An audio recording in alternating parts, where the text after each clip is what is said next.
year's fourth lecture in a public lecture series presented by the Center for STEM Excellence. Sacramento State's Center for STEM Excellence works with area schools, colleges, universities, and employers to attract and educate more young people for careers in science, technology, engineering, and mathematics. My name is Jill Traynor, and I'm Dean of the College of Natural Sciences and Mathematics here at Sacramento State and co-director of the Center for STEM Excellence. So let me take this opportunity to invite you to the next public lecture on April 27th, same time, same place, 6 o'clock in the Redwood Room here. The speaker will be Dr. Tim Towns, director of the University of Alabama Stem Cell Institute. The title of his talk is Bad Blood, the Search for a Cure, and it will highlight his work on blood diseases such as sickle cell anemia. Tonight, it is my pleasure to introduce our speaker, Dr. Michael Epperson. Dr. Epperson teaches in the Department of Philosophy and is director of Sacramento State's Center for Philosophy and the Natural Sciences. Dr. Epperson has a bachelor's degree with concentrations in biology and English from Santa Clara University. He has an MA and PhD from the University of Chicago, where he studied quantum mechanics and the philosophy of Alfred Whitehead. He has published 2 books, both on the interplay between physics and philosophy. He is currently principal investigator on a grant from the Fetzer Franklin Fund on logical causality in quantum mechanics, which we should all understand better after his talk this evening. He's the author of several articles, book chapters, and a documentary film in production. Please join me in welcoming Dr. Michael Epperson.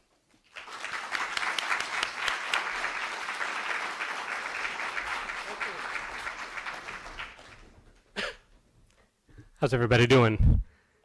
So you're really all here because of quantum mechanics? Is that? Because you can't really do anything with it, like, unless you're the size of an electron. I don't know, maybe some of you had ideas this was going to help you lead your life in a more productive way or something, but really no.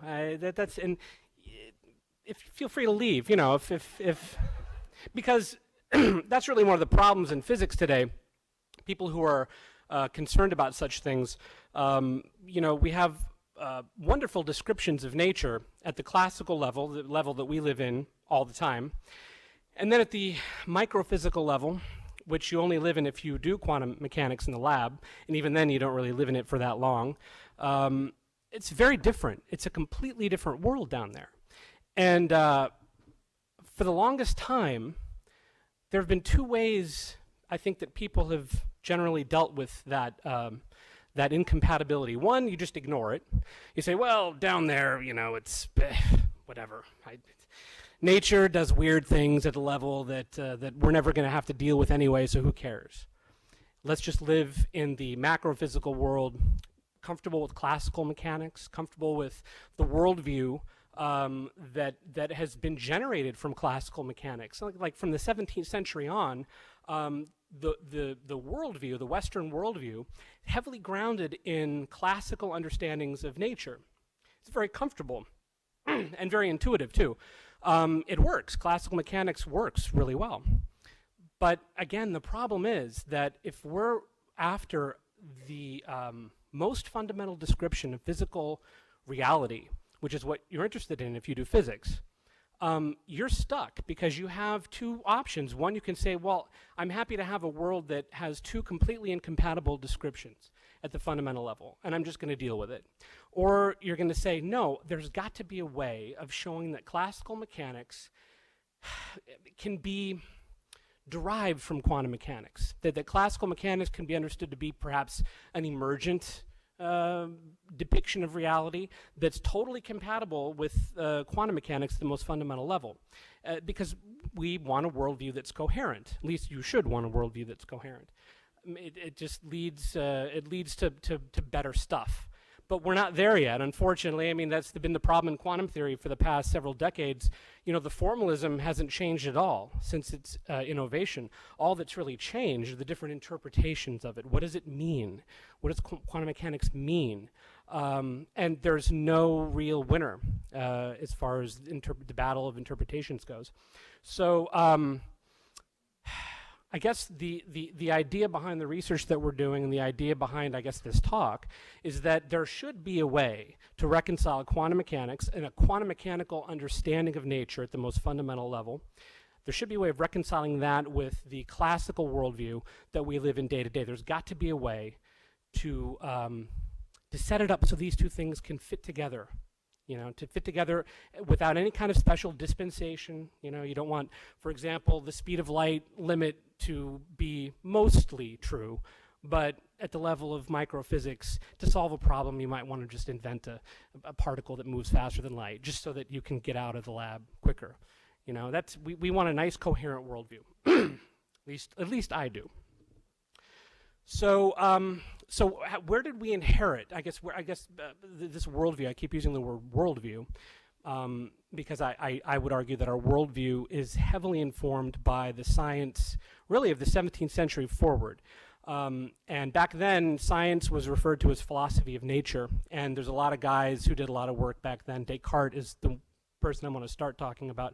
I'm sure we've all heard of René Descartes, and this dualism that he set up. This interesting dualism. It's not a dualism between, obviously, the microphysical world and the macroscopic world, but it was a dualism between the physical and the conceptual, or mind and matter, or body and soul. So this is a dualism that whether or not you're aware of it, heavily informs the way you look at nature. So let me just, and by the way, I've never really done PowerPoint before, so if something horrible happens, just, you know, it seems pretty simple though, so. Okay, so that's the title page, okay? Yeah, here we go. So, this idea of mind and matter, or mind and body being separate things. Really, to discuss that properly, you've got to start with Plato. Most things actually begin with Plato, as it turns out, and Plato had this interesting idea that, you know, there seem to be two worlds. There's this conceptual world, the world of mathematics, the world of necessary truths that you don't ever have to worry about changing. And then there's this physical world, and there's nothing necessary in the physical world. It's all contingent. And the physical world is describable via mathematics and via the concepts of the conceptual world, but they're really very different things. For example, you can write a formula for a triangle in this conceptual realm, and it's perfect. And then you try to make a triangle out of you know, wood or metal, or just draw a triangle, and you're immediately struck with the fact that you can't ever get it perfect. And depending on the metric you're using to measure the perfection, you're always going to be able to get it a little bit more perfect.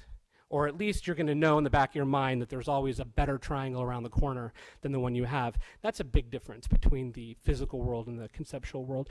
So we fast forward, you know, over a millennium actually, and we get to Descartes. And he had this interesting dualism between mind and body. And the physics of the time, and the physics that we, I guess, that have heavily informed our worldview today, transfer that separation of mind and body to subject and object being separate. You can see how one really is nicely connectable to the other. And the implication that's significant is that, for physics anyway, is that you can study a system without altering it. You can study a system and derive objective information about that system without worrying about the actual measurement affecting the system in any way. So you have this possibility for an objective picture of the world. And that's very handy, that's very nice. You have to take care not to disturb the system that you're working with. It's oftentimes very difficult, but you at least believe deep down that your interaction with the system, a measurement interaction, you don't have to worry about it messing up the system that you're measuring. So physics is safely objectified in that way. So how is it different in quantum mechanics? Well, there's some definitions here. Both classical and quantum mechanics treat physical systems. They deal with systems, physical systems, in a way that depicts them as collections of observable things, observable quantities, observable qualities. So that's what a system is. And when you specify the state of a system in classical mechanics, ideally you can give a complete specification of the system, right? Ideally, now it'd be very difficult to specify every single observable in a system, but ideally that's something that's possible. So, and as I said before, you can measure a system without altering it in any way, so you can get a nice objective picture of what it is you're looking at. And as I said, ideally, you should be able to provide a complete specification of the state of the system. And whatever is true about the system, it was true before you measured it. So really, measurement just reveals properties about these observables. Again, because measurement doesn't have anything to do with the objective situation of that system that you're studying. And because of that, system states change deterministically. Because, again, you can think of it as a big clockwork picture. You know, every feature of a system is connected causally with every other feature of the system in a certain way, so that if you can attain maximal information about certain parts of the system, you're going to have a pretty easy time figuring out how the system itself is going to evolve deterministically. So in a sense, the whole is just the sum of its parts, not really anything more. So all you need to worry about are the parts. And then the system changes. This is another characteristic of classical mechanics. System changes are fluid.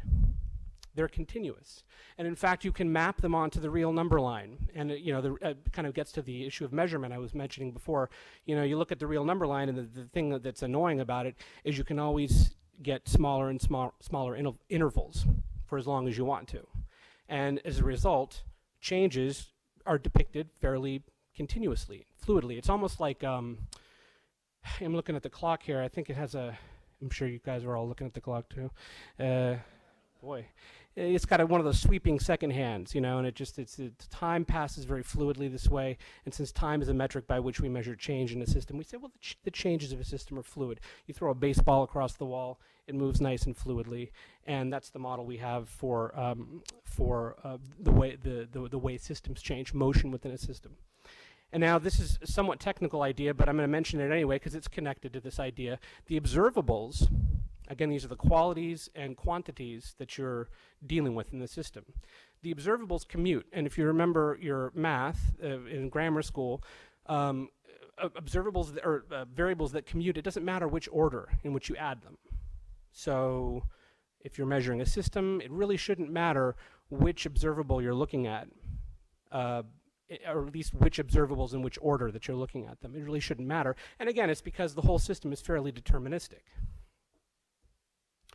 Now, and I should say also, another way of looking at this, which deals with logic, which we'll get to in a second, is that if you have complete information of a cause, you'll have all the information you need about the effect. There's nothing new in the effect. So if you're making a measurement on a system and you have knowledge of its effect, complete knowledge, you're going to have knowledge of the cause as well. So it's very symmetrical this way. So quantum mechanics, what are the differences? Now each difference on the right-hand side is going to connect with the information on the left. So quantum systems don't endure measurement because the act of measurement in a quantum system actually produces a new observable, a new fact. So the entire system changes with every measurement because the act of measurement itself produces a new fact. And we'll talk more about that in a second. Just kind of a basic breakdown of the stuff I'm going to be covering tonight. So because of that, you're never going to be able to describe the complete state of a system. You're going to be able to describe a system maximally, and that's the first big difference between classical mechanics and quantum mechanics. There is no complete state specification possible. We say it's a maximal specification of the observables. It's like trying to say now to capture the present. By the time you said it, it's then. You know, you just can't, you're never going to be able to catch up. So why try? So if you look on the left, I said the objective features are revealed upon measurement. Well, and subsequent to measurement, you have to actually perform a measurement to reveal them. In quantum theory, the features of the system are revealed subsequent to measurement, but they're also produced consequent of measurement. So they're subsequent to measurement, but also consequent of measurement. Again, the act of measuring a system adds a new fact to the system, a new observable. And this is kind of an interesting thing. It means that that systems have to be in active relationship with something either in the system or apart from the system, if you want to conceptualize the observer as separate from the system, there has to be some type of relationship, some praxis. The guys on my team call this praxeology, because it captures the idea that in nature, what produces new facts are relationships, interrelations. So whether it's a measurement interaction that a human being performs, this is actually the big problem in quantum theory. The way this sounds is that unless a human being measures a system, there's nothing objective about the system. And taken to the extreme, it would be like, well, unless somebody's looking at the moon, it's not going to be there. Somebody somewhere has to be looking at it, observing it, measuring it, for there to be some objective truth about the moon. And as crazy as that sounds, I mean, this was an actual concern philosophically for a while, because it seems to completely subjectify physics. It robs physics of all its objectivity, seemingly. And also because of this notion that measurement interactions create new observables in the system. Well, then a system changes, it has to be indeterministic, because obviously it's kind of ad hoc what measurement you choose to perform, what features the system you choose to measure. And so as a result, there's nothing deterministic about this setup. Past facts condition future measurements, but they don't determine them. And that's a big difference between quantum and classical. And also, so system changes that are fluid and continuous in quantum theory, they're discrete. That's why it's called quantum mechanics. The changes are discrete. So instead of looking to the real number line, for example, you might want to think of it in terms of maybe just the natural number line, or maybe just the set of all primes. There's this notion of leaps from one fact to another fact with nothing in between. So an electron in quantum theory, you know, if you remember your high school chemistry, remember your orbitals, the S, P, D, F? And I don't know about you, but when I was first learning that, it was kind of difficult because, you know, you're trying to figure out how to get in your mind the notion of an electron moving to a higher energy state. And you have to envision, because we're classically trained, I suppose, our worldview, we naturally think of it moving from one to the other. And in fact, it doesn't do that. There is no in between. And here's an analog that I find kind of helpful. It takes us actually back to classical philosophy. David Hume had a similar notion with respect to how we envision ourselves. Now, most of us, because we're kind of Cartesian about it, we believe that we are enduring identities. We persist. I am me from birth to death, right? And in fact, we might be very comfortable with the phrase, I have a body, as opposed to I am a body. I have a body. That implies that if the body changes over time, I'm still me. There's still this enduring identity. Well, David Hume didn't like this at all. And he pointed out that actually, if you want to try to perceive yourself, you're really stuck. It's really a very quantum method that you use to guarantee that you exist. Because every perception of yourself is separate from every other. It's like a train of perceptions, and you want to try to get in between perceptions, try to envision yourself existing in between your own perceptions. You can't do it. There is no in between. It's a very quantum view of personhood in that sense. You are really just a history of facts. And if you ask, well, what I am in between facts, well, you can believe whatever you want, but if you can't perceive yourself in those spaces. So it's kind of like quantum physics in the sense that there is no in between. The electron's either here or it's there, and there's no in between. I mentioned it's asymmetrical as well. I mentioned this before, the fact that classical mechanical motions are fluid. They're also symmetrical because, as I said, cause and effect are really fairly interchangeable in the sense that if you have complete information about an effect, you have complete information about the cause and vice versa. So you can have, for example, time reversal invariant equations for describing motion in classical mechanics. Like if I showed you a film of a billiard ball rolling across a table hitting another billiard ball, and I ran the film backwards, you wouldn't be able to tell which was the real direction because it looks exactly the same both ways. Well, in quantum mechanics, this isn't the case, because if every measurement produces a new fact, then obviously the effect of the measurement contains more information than the cause. It's a new system. Something has changed. And because of that, the observables in quantum theory do not commute. This is a nice thing to think about when you think of the commutativity of observables. You know, you open the screen door, then you walk through. It doesn't work if you flip that around. So you get a very different picture.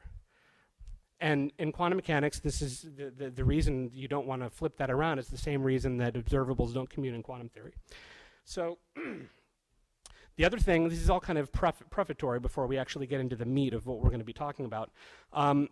Classical physics, if you think about it, it quantifies every quality that you can think of. So let's say, here we have two different types of, this is the way that the early modern philosophers divided the types of qualification you can make of nature. There are primary qualities that are totally belong to the system that you're looking at. They don't have anything to do with you. So extension, motion, shape, solidity, there are some other ones too. And of course you can quantify all of those, which they do. Then there are secondary qualities which belong to the subject. So color, sound, taste, obviously these we understand are not properties that belong to the thing that we're studying. They're sort of the way we coordinate our own experiences of those things. Well, in physics, we quantify those things too. You can quantify any quality in physics. In fact, you have to, otherwise you can't do much with it. Well, in quantum physics, it's kind of interesting. Quantum physics deals with requalifying those quantities. Quantum physics doesn't really deal with quantities completely. What it does is it takes every quantity and qualifies it as true or false. So it's kind of weird, you know, you've got classical physics ends up quantifying every quality, and then quantum physics ends up qualifying every quantity in terms of this Boolean bivalent logic, true or false. So I mentioned, for example, the clock, which I know I'm looking at it again too. Yeah, it's awesome. Time really moves. It's already 25 after. So when you look at a clock like this with a sweeping second hand, it's got the fluid continuous motion. You can say, it's between 625 and 626, somewhere in between. Well, in quantum mechanics, the analog would be like a digital clock. It's either 626 or it's not. That's how you handle quantities in quantum theory. You look at a particular quantity, a potential quantity, a probable quantity, and you say it is either that quantity or it's not. You can group every other possible quantity into the not category. And so logic is not a trivial thing in quantum theory. In classical mechanics, logic is kind of trivial because you can simply say, well, logic is just the way that we coordinate our experiences of objective nature. Logic belongs to the mind. It's an epistemic issue. It's not an ontological issue. And in quantum theory, I suppose at this point we can still say, well, this might just be because this is how we understand nature. Logic might not have anything special to do with nature itself. Although if we're part of nature, clearly it does. But for now, well, let's just keep it simple. Logic is obviously involved, but we're not really sure how involved it is. Logic might be a subjective thing. It might be an objective thing. So this just restates what I just said. You've got a quantity that's treated as a proposition. It's assigned a probability, and then at the end of the measurement, you can assess the truth value of that particular quantity. So it's a very, again, logic is not a trivial thing in this scheme.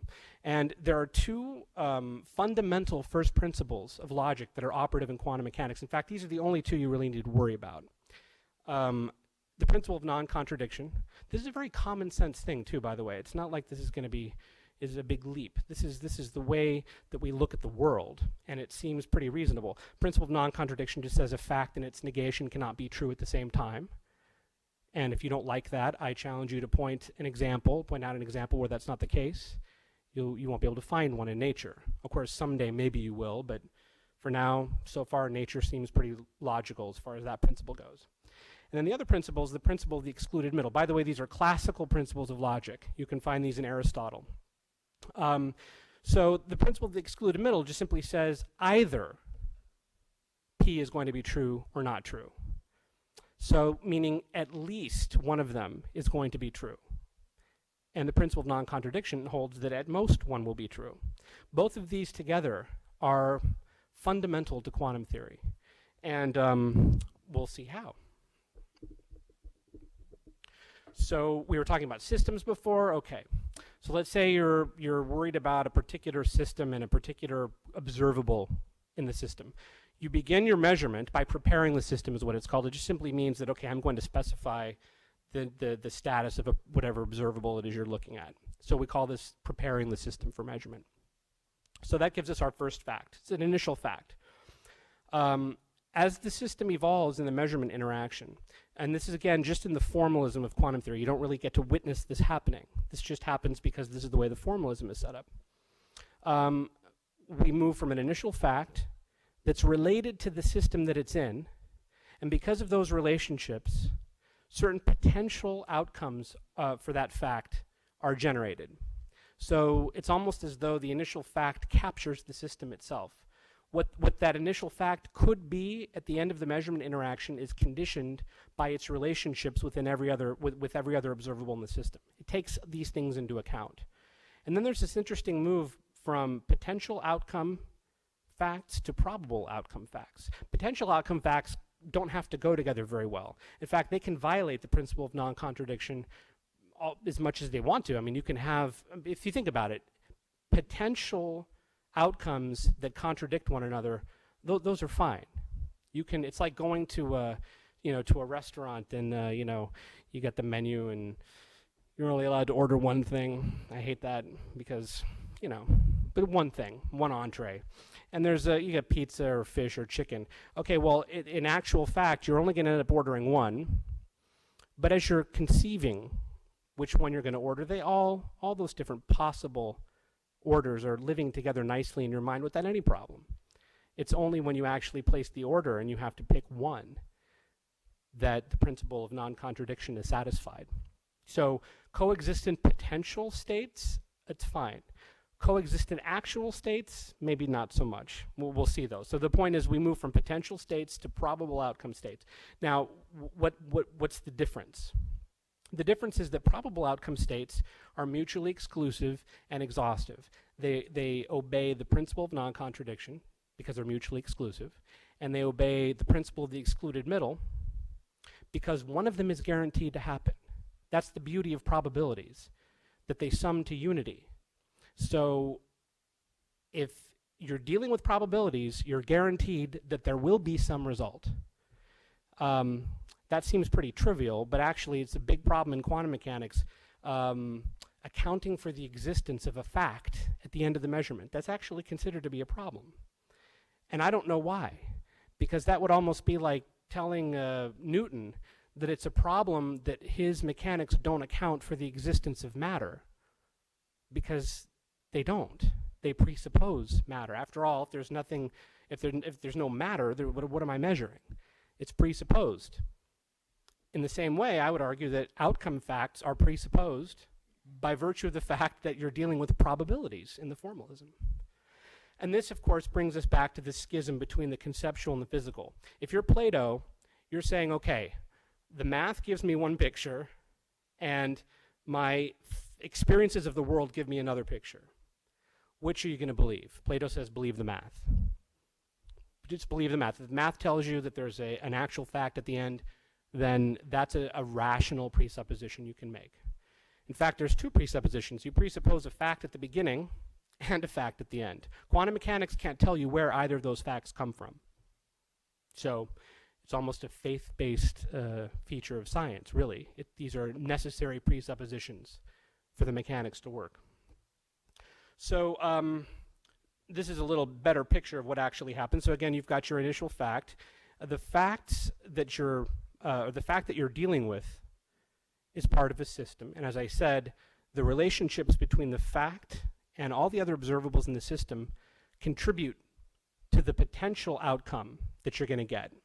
So that's why the fact is pluralized there in the second step. These are potential outcome facts, outcome states. And then those evolve to become probable outcome states. At some point in between that middle arrow, something weird happens, and these two fundamental logical principles kick in. and they take all of the potential facts that do not obey the principle of non-contradiction and the principle of the excluded middle, and they just go away. So that all you're left with at the level of probable outcome facts are mutually exclusive and exhaustive outcome states, of which one will become actual, and that's the last stage there. Now, there's this nasty little green thing at the bottom. For all this to work, in the theory so far, you need a measurement interaction. And this is what vexed the innovators of quantum theory initially. Because again, you want the world to be what it is, whether you're measuring it or not. But unfortunately, the formalism requires an interaction, a measurement interaction. Now, to capture the problem, you've probably all heard of Schrödinger's cat, Erwin Schrödinger, you know, the cat in the box. Anybody? That's okay, because we're going to do it again. This is my version of it. So basically, he came up with this problem. He said, look, you put a cat in the box. You put a radioactive source in there that's got some alpha particle decay. You put a Geiger counter in there. And there's a 50-50 chance that an alpha particle is going to come out of that thing, hit the Geiger counter. When it does, it releases poison and kills the cat. And the box is closed, so you're not measuring it. His point was, are we to believe then that until you open the box, the cat is both alive and dead at the same time? Here are the two possibilities. So here's our cat, the initial state. Here's our cat, this is he lives. And I made him green because I don't know why. Green's nice. I think, well, he's nauseated because of the fear that just happened. And there's the dead version right there. And Schrödinger's point was that, well, all these things happen after measurement. What happens before? And here's a nice diagram of the problem. Again, we have our initial fact. We have the cat observable interacting with all the observables of the system, which for Schrödinger's paradox, those observables are limited to what's in the box. And as we'll see, that's the problem. So we have these potential outcome facts, live cat, dead cat. They both exist together, no problem, because the principle of non-contradiction doesn't kick in yet. And then we have the probable outcome facts. The principle of non-contradiction kicks in, and one of these two is going to be the fact once you open the box. And for those, I'm glad there's some physics people here, because I was debating whether or not to put formulae in the thing, and I did. So for those, you don't need to worry about the formulae if you don't want to. But for those of you who like it, there it is right there. You'll see that's a pretty familiar representation of the superposition right here you're dealing with. So Schrödinger's point is, okay, so what are we supposed to believe? There's nothing until we open the box. The cat is in that middle state. Like that would be the depiction of it. Are we supposed to believe that that is happening in the box? Well, no, because a measurement happens that, well, I'm sorry, as you can see, I've added an apparatus there. That's what happens when you open the box. When you open the box, you're adding another observable to the system. As I said, measurement actually changes the system. And so the formulae now, as you see, include the measuring apparatus there, which is also in a superposition. And now the probable outcome states are represented there as probability. There's the reduced matrix down there. You've got these two probabilities, red and green, live and dead, and then one of them is going to happen. But this interaction of the measuring device has to be part of the picture, and that was the problem. That's what Schrödinger was trying to sort of emphasize with this cat idea.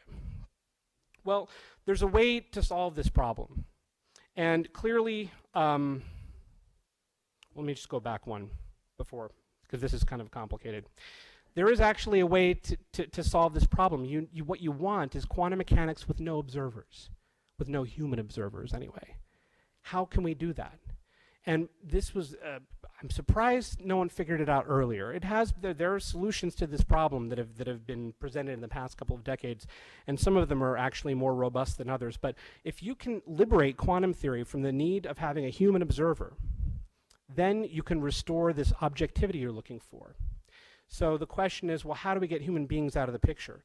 Now, for the early innovators of quantum theory, honestly, they came to this problem with the solution being that once the outcome is registered in the mind, the conscious mind of the observer, that's when the state gets settled.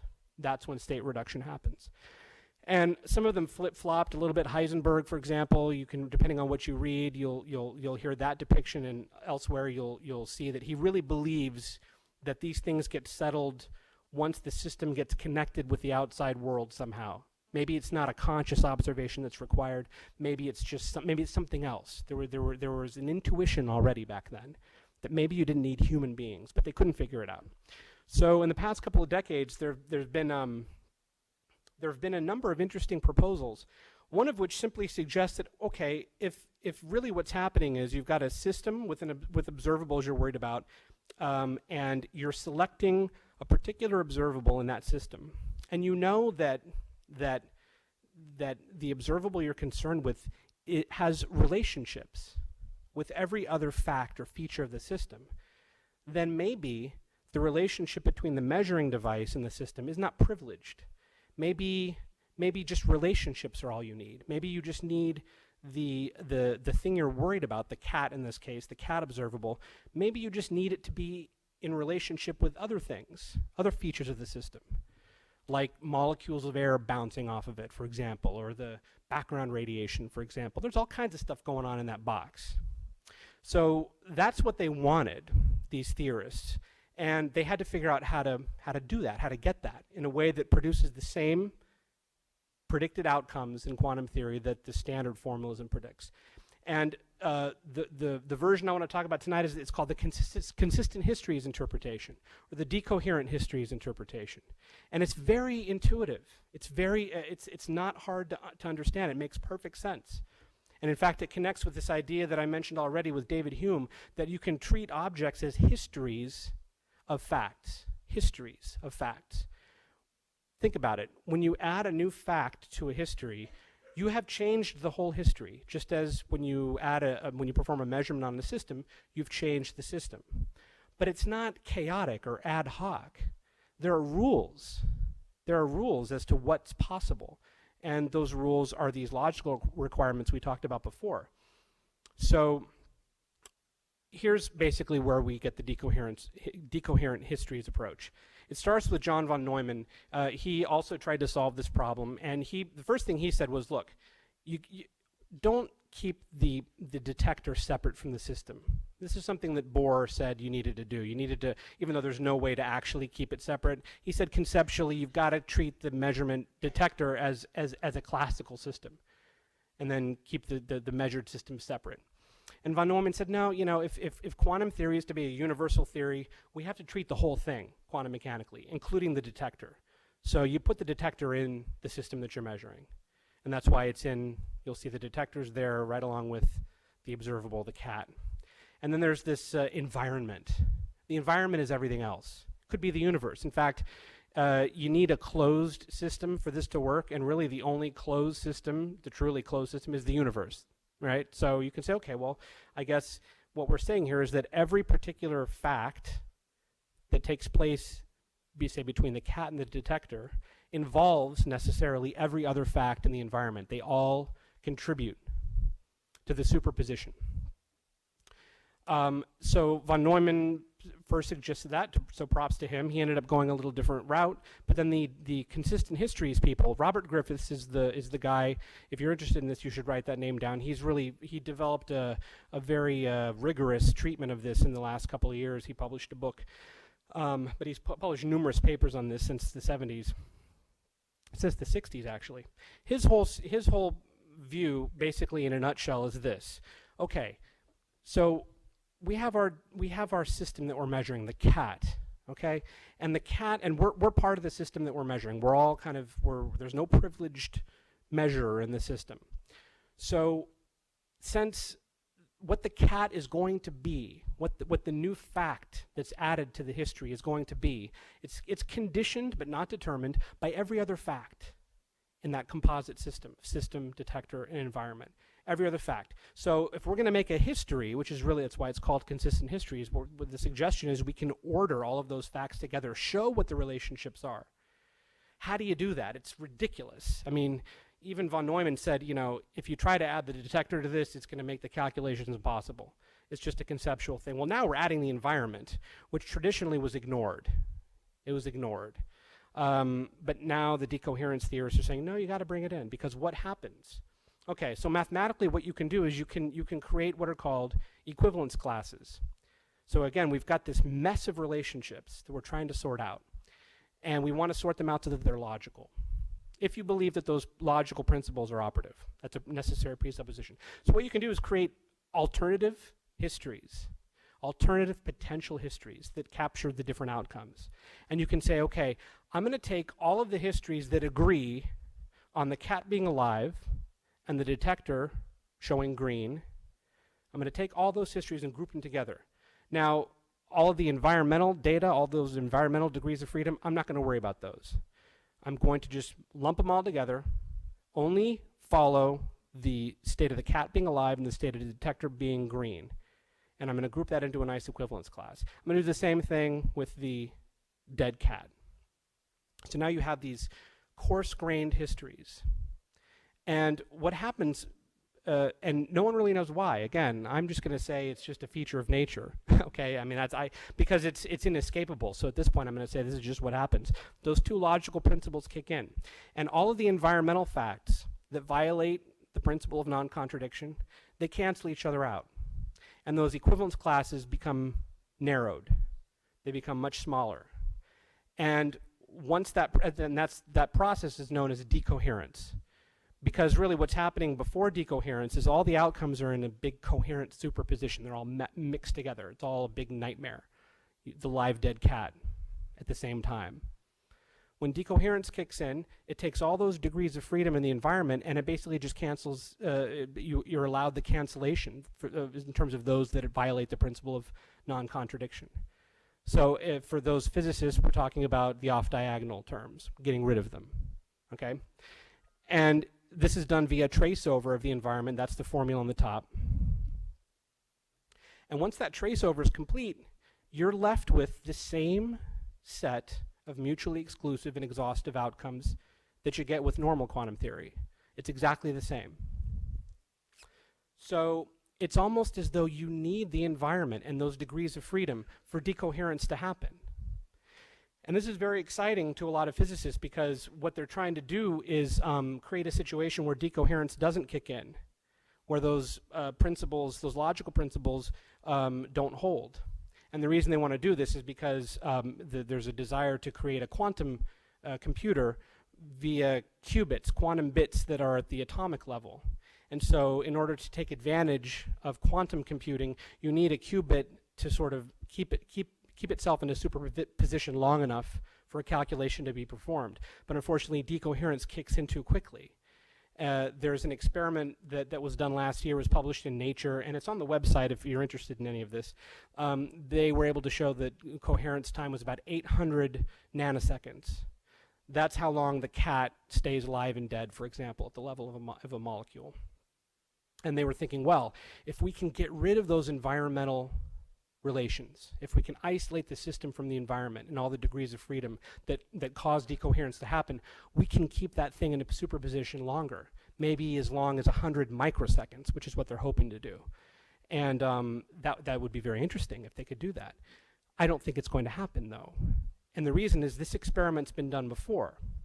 There was an experiment done a few years ago where they modeled the environment with an oscillator bath. Basically, it just allows you to model the environmental features that are physically interacting with the system.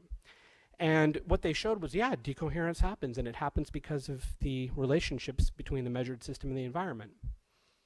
But the problem is decoherence kicks in way faster than what the experiment predicted. Orders of magnitude faster, in fact. So it's not just the environmental facts that are physically relatable to the system. Those facts that fall within the light cone, for example. Those facts well, let's talk about this for a second. Most of us know this already, but you know the speed of light, right? Nothing goes faster than light. So if something's happening on Venus right now, it's not going to affect me until enough time has passed for a radio signal to go from there to here to me. And then it can affect me as a system.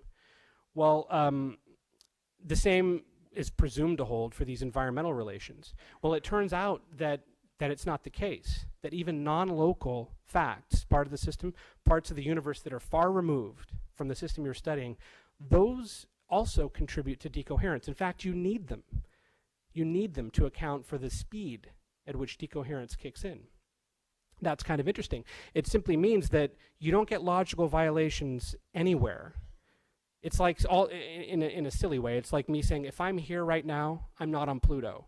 And what's happening on Pluto right now has to take into account the fact that I'm here. There can be no logical violation of that principle of non-contradiction. That's a silly example, but it's actually what happens in a non-locality experiment, like an EPR experiment. Here's a brief rundown of that. Most of the physics people, I'm sure, have heard of this, but it's just this situation where you take, there's a couple of particles, you've got a decay, and let's say they're photons, and they fly apart from each other in opposite directions.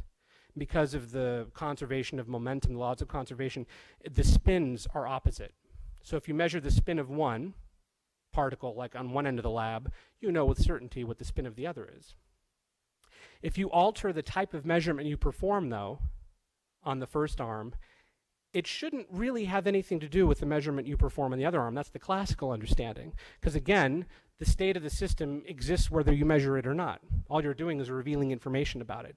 But as it turns out, when these experiments are performed, the measurements that happen far away, space-like separated from the other measurement, the prior measurement actually does condition the possibilities for the next measurement. And that's what's referred to as quantum non-locality. And this has been demonstrated, I mean, it's just a fact. It's a fact of the physics at this point. It's been demonstrated numerous times. So environmental relationships that are non-local are also important. They're also important. They're not the same as local relations, but they're still significant. I'll give you another example that I've used a few times because it is very intuitive. Let's say you're a traveling salesman, you know, and your wife's about to have a baby, and you're off in, say, China, and she's here in California. And you're going about your business. The wife is going to give birth, and the husband's in China. And she does give birth. It happens. You ask the question, well, at what moment does he become a father? At what moment is his system altered because of that relationship between his system and the rest of the world, which includes his wife? When does it happen? Well, conceptually, philosophically, you might just say, well, he becomes a father instantly the second it happens, whether he knows it or not. He's a father. And we say that because if you're looking at the whole thing from sort of a God's eye point of view or from the perspective of the environment that captures both of those systems, you're saying, well, yes, of course. It happens immediately. That's when his state changes. He's just not aware of it yet. But then some of you might be thinking, no, how can it affect him faster than the time it would take at the speed of light for a signal to go from her to him? It's nonsense to say that his state can change in any way. Well, quantum mechanically, it does change. The logical conditioning of what happens in the case of the wife, which is, again, she's far away. And if she's a quantum system, obviously she's a macroscopic system, so this doesn't really work, but it's just an example. The logical relationships, even that pertain to non-local facts in that big system, they're significant, and they're measurably significant. So what does this mean? Does it mean that the whole universe is involved in every new fact? You know, if you're into the whole holistic thing, it might sound kind of nice, that everything is intimately connected and we're all... No, it doesn't mean that, because the types of relationships are very different. Causal relationships that happen locally, i.e. the types of causality that we're used to in classical physics, those are very different. They're very robust. They get your attention. Somebody smacks you across the face and they're in front of you, it's a very different thing than if they're 1,000 miles away, because you're not going to be affected by 1,000 miles away. Your face is not anywhere near the slap.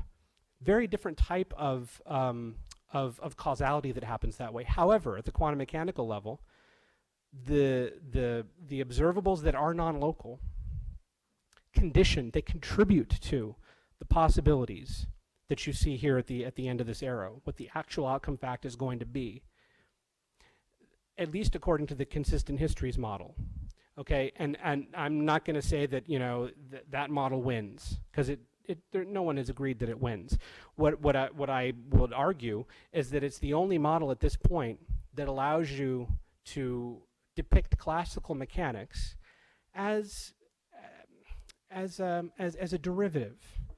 It allows you to depict classical mechanics as a I don't like the word derivative either. It's an emergent type of physics that's totally compatible with quantum mechanics, which is going to be the fundamental physics that you're using to describe a system. There's nothing inherently incompatible about quantum and classical systems when you look at it from the perspective of a consistent histories model. So you've removed the need for observers, and you've removed the barrier between quantum and classical, because now you can depict classical objects in terms of their more fundamental quantum mechanical descriptions if you want, and you don't have any kind of problem with it. Also, you preserve objectivity in physics. If every relationship counts, then there's nothing privileged about a human observer making an observation. Again, Schrodinger's cat doesn't happen because the cat is in constant interaction with its own environment in the box, and also its internal environment. Its internal environment actually kicks in as well. And if you look around, that's a lot of information for the universe to keep track of with each new fact. But it happens. It happens. There's no evidence to suggest that it doesn't happen. There's another view, a solution to this problem, which is called the many worlds interpretation. I have to get this in because it drives me nuts. I hate this thing. Everybody, did you see the What the Bleep Do We Know, that movie? Anybody see that thing? What a piece of junk, huh? Because what they're trying to do is they're trying to make you believe that there's something very spooky and very mystical about this, including, for example, the idea that, just to move back here, you see the two cats that are the probable outcome states there? Well, Hugh Everett, who didn't really mean for this to be taken the way it ended up being taken, he said, well, I have one way of solving the problem of why there's an actual fact at the end, that each possibility becomes realized in its own universe. So with each measurement interaction, the two possible outcome states there, they kind of split into their own separate universes. And that's handy. Not very scientific, though, because how do you test it? It also means that it robs nature of any kind of value or meaning. Choices don't mean anything at that point. And there's no reason to do that. The consistent histories approach actually begins with Everett, but it simply says, why do the alternate universes have to be real? Why can't we just say they're potential histories? They're not actual yet. They're potential. And that's why the consistent histories interpretation is considered to be a refinement, I suppose, of the many worlds interpretation. So why is this important? What difference does it make? Who cares? Now this is a coherent view of quantum theory and classical mechanics. I would just argue that what the consistent histories interpretation does with logic is very different from what all the other interpretations do, because the consistent histories interpretation, the decoherent histories, is the only family of interpretations, viable family, that doesn't require an observer. And since we've now removed the conscious observer from its privileged position, you can no longer discard logic as just an epistemic feature of physics. Oh, that's just how we're forced to see the world. Now you're able to say, no, actually these logical relationships are part of the world. They're not just the way we see the world. They don't belong just to us. They're objective features. Is that a good thing? I mean, I don't know. I like it. It's nice for me. Maybe you don't care. But I guarantee you would care if the universe stopped being logical, if it stopped being reasonable, if physics began to produce situations like Schrodinger's cats. You guys would all be freaking out. I would too. That would not be a good place to be. The real question is, can you perform an experiment that shows that the decoherent histories approach makes different predictions than other approaches, other interpretations? And that is, in fact, what we're trying to do right now. What our team is working on is a type of decoherence that involves nuclear spin. And the nice thing about that is that the interaction between the nuclear spin bath and the system that's being measured, it's an interaction that doesn't involve a transfer of energy at all. The Hamiltonian doesn't change, unlike the oscillator bath model. What this means is that the interactions are not physical. So if they're not physical, what are they? I say they're logical. I say instead of looking at an interaction that way as, oh, X causes Y, the spin causes decoherence. It's really just if X, then Y. It's just a logical requirement that's being satisfied. It's not a physical causal interaction. So what it's doing is, I mean, if it's true, and if we're able to show that this is the case, what we'll end up doing is saying, you know, there's a type of causality that's not just efficient causality, physical causality. There's also logical causality. And maybe we can make use of it. I mean, if we can make use of it to understand decoherence, maybe we can make use of it in other areas of physics as well. So we'll have to see. Check back with me in 3 years when we get the experiment done. But I feel pretty good about it. I think it's going to be pretty cool.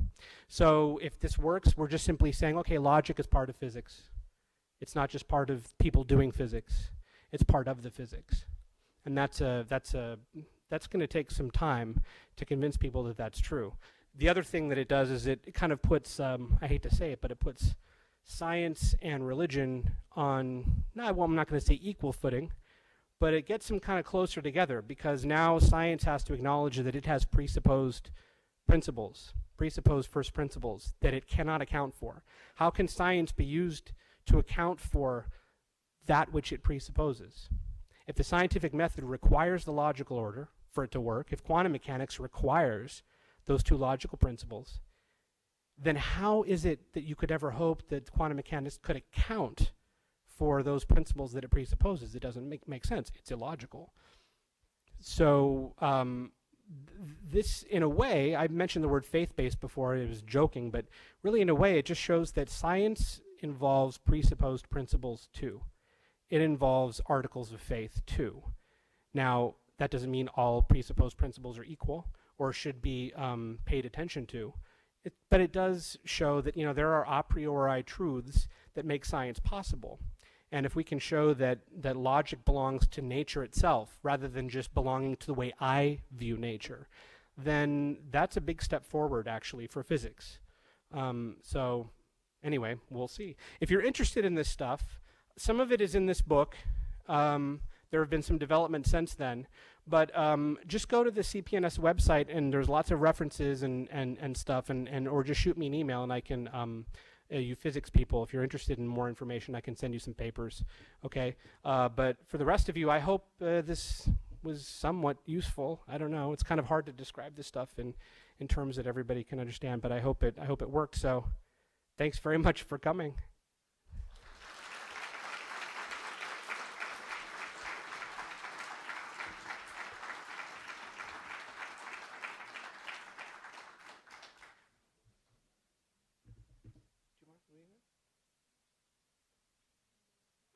Is there a Q&A or no? I don't know how these things, no? Okay. Any questions? Yeah.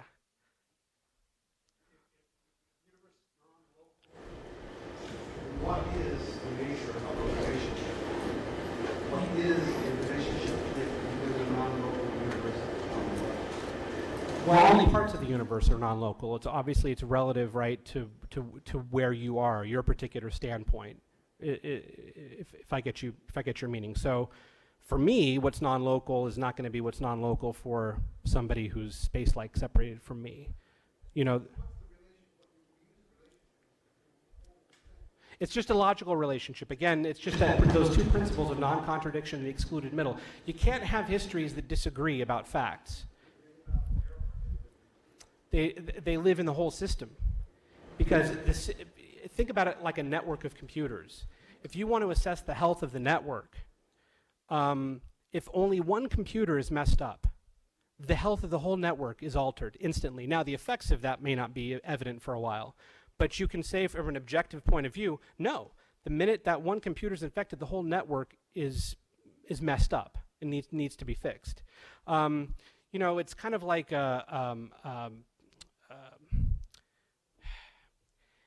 it's difficult to understand this idea of logical relations holding non-locally. I know it is, but think of it like this. Again, because we're talking about histories.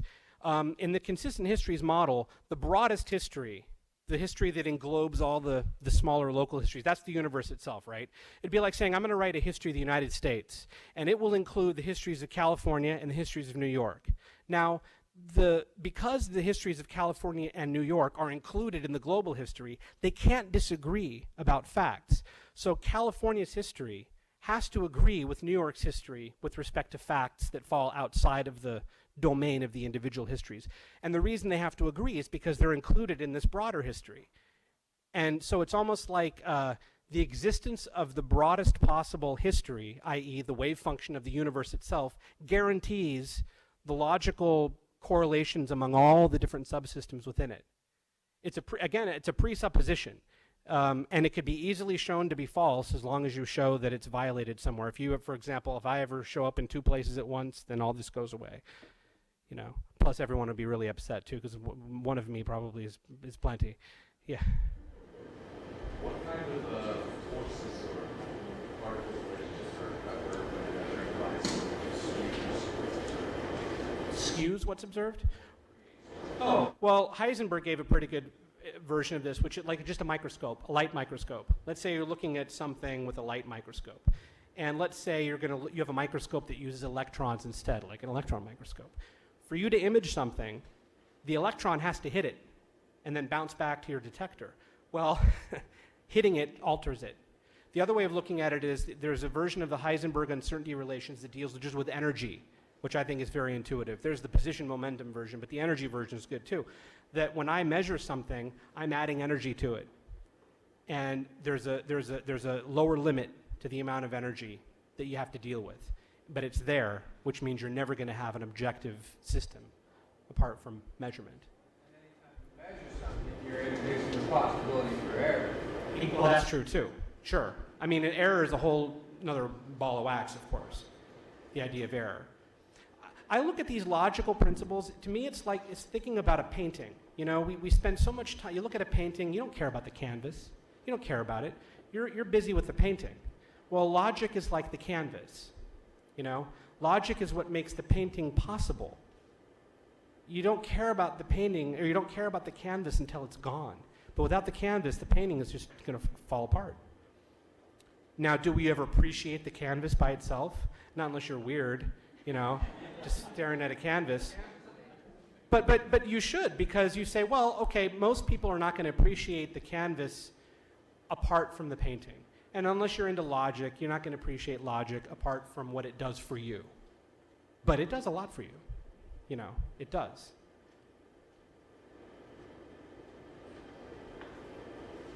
Yeah.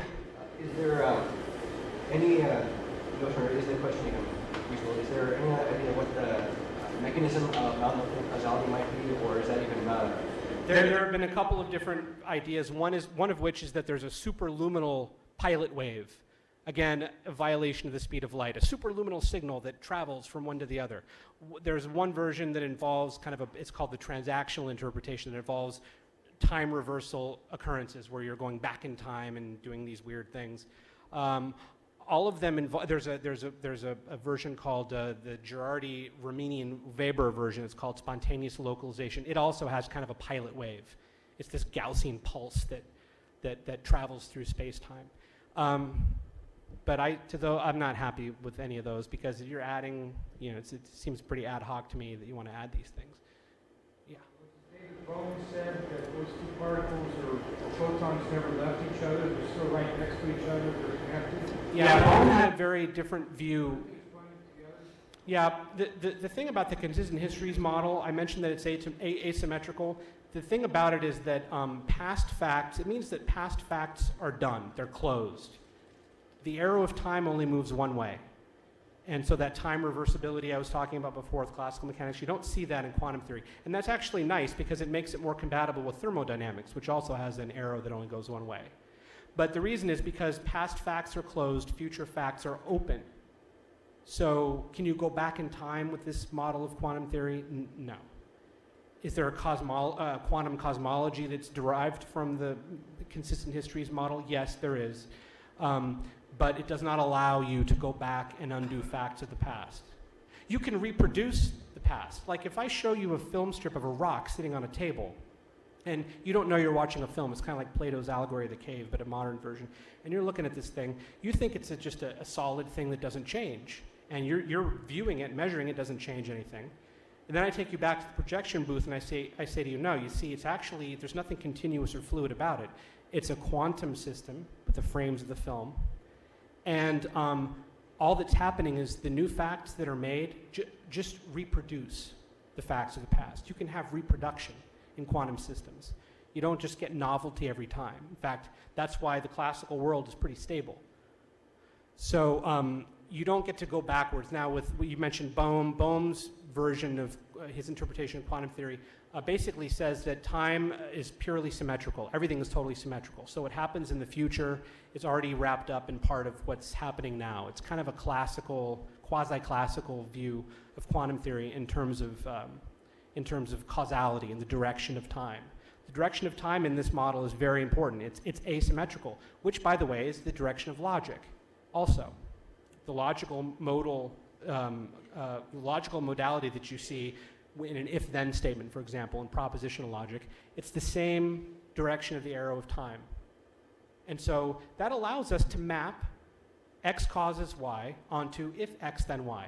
That's been a problem in philosophy for the longest time. Why does causality map onto that logical order? Why? There's no reason for it to. As Hume pointed out, we just hope that it does. Well, this view of quantum theory would answer that question. It would just simply say, because that's the way it is. It's probably not a very satisfying answer, but, it's like when your mother tells you, well, life isn't fair. And you could say, yeah, but it is reasonable. I don't recommend trying that. If your kid does that to you, you should give him a buck or something, because that's pretty smart, but yeah. But your logical whole mindset that time moves one way, thermal conductivity goes one way, all this is moving in one direction, and that logic, this presupposition that we built on physics, is sort of illogical in itself. That it's sort of like a record, right? A record, you can put a record, you can play it, it can go forward, you listen to it, it has words, you recognize them, it gives you meaning.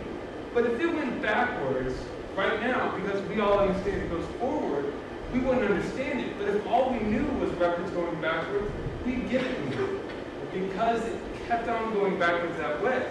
So because time is going forward now, that is no way of telling us that time doesn't go backwards. And that the only reason why we don't know time goes backwards is because we're stuck going forward. Yeah, that's a great point. And again, the many worlds interpretation is also great in the sense that it solves the problem. You could just simply say, well, there are these other features of reality that aren't necessarily present to us right now, but that are still in principle possible. Yeah, that's true. But my point is, as someone interested in physics, I want to see that reflected in the formalism. I want to see it reflected in the experiments. I want to see it reflected in the theory. And for example, a lot of people think that general relativity or special relativity or both implies that it's a free-for-all. That just because there's time dilation, that time intervals differ depending on how fast you're going, and length contraction happens, some people actually think that it also means that cause and effect can be reversed depending on your reference frame. It's not true. General relativity holds a partial order to all events in the universe. There is no reference frame where cause and effect are transposed. None. And in that sense, there's no reference frame where that logical order is violated. That asymmetry holds all the time in the theories that we have today. Now, maybe there's another theory that'll be developed that will capture what you have just said. But right now, the best we have for gravity is general relativity. The best we have for quantum is, I think, decoherence. Yeah. Oh, sure, yeah. I'll hang out a little bit out there, and if you have any questions, just come see me. Thanks very much.